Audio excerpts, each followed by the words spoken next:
محلات كلها براندات وحاجات كده. عشان اوصل لهيرتز من المكان اللي انا قاعده فيه لازم اخد اندر جراوند، وبعدين اغير في محطه واخد اندر جراوند تانية لحد هيرتز. فانا راجعه لازم اعمل نفس الحاجه.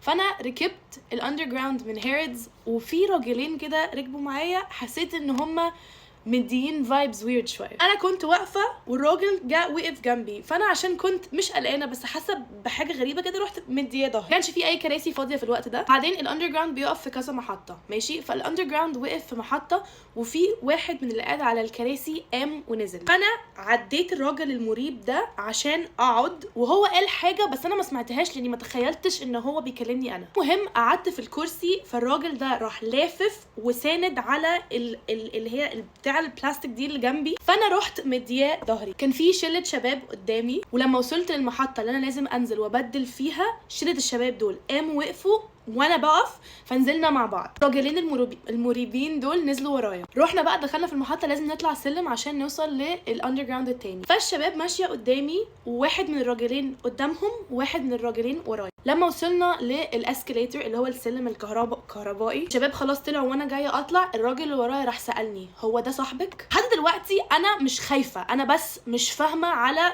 فايبز غريبه، بس رحت لفه وقلت له افندم. قال لي هو الراجل ده صاحبك معايا يعني؟ فانا يا جماعه بجد بصاله كده ومستغربه، ودماغي عماله تقول لي ريد فلاجز. فانا رحت بصاله وقلت له لا. الفكره ان احنا كان ورانا طابور، فانا واقفه، السلم بيطلع وانا واقفه، فالطابور بقى ابتدى ان هو يزيد، فالراجل اتوتر وقال لي هو انتي وقفتي ليه؟ فانا بكل برود وثبات انفعالي، انا مش عارفه ربنا نزل عليا الهدوء ده ازاي، رحت عامله له كده اللي هو اطلع قدامي. فالراجل قاعد يضحك وبيحاول يهزر وكده، وانا بجد يا جماعه عامله كده بالظبط، اللي هو انجر قدامي، انت مش هتبقى ورايا، اصل واحد فيكم قدامي واحد، احنا هنستهبل بقى ولا ايه؟ بعدين رحت معديه كذا حد، وبعدين ركبت الاسكليتر.